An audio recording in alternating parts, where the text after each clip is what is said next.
കർണാടകയിൽ ഇഡി ഉദ്യോഗസ്ഥർ ചമഞ്ഞ വ്യവസായിയുടെ പണം തട്ടിയ കേസിൽ കൊടുങ്ങല്ലൂരിലെ ഗ്രേഡ് എസ് ഐ ഉൾപ്പെടെ 4 മലയാളികൾ അറസ്റ്റിൽ. എസ് ഐ ഷഫീർ ബാബുവിനെ കൂടാതെ കൊല്ലം സ്വദേശികൾ അനിൽ ഫെർണാണ്ടസ്, സജിൻ ഷബീർ എന്നിവരാണ് അറസ്റ്റിലായത്. ഇഡി റെയ്ഡ് എന്ന പേരിൽ ദക്ഷിണ കന്നഡയിലെ വ്യവസായി സുലൈമാന്റെ വീട്ടിൽ നിന്ന് 30 ലക്ഷം രൂപയാണ് എസ് ഐയും സംഘവും കവർന്നത്.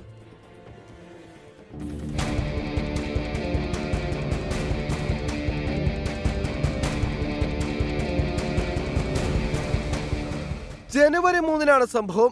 ദക്ഷിണ കന്നഡ ജില്ലയിലെ പ്രമുഖ വ്യവസായി എൻ സുലൈമാന്റെ ബോളന്തൂരിലെ വീട്ടിലേക്ക് തമിഴ്നാട് രജിസ്ട്രേഷനുള്ള 2 കാറുകളിലായാണ് 6 സംഘം എത്തിയത്. ഇഡി ഉദ്യോഗസ്ഥരാണെന്ന് പറഞ്ഞ് റെയ്ഡ് ആരംഭിച്ചു.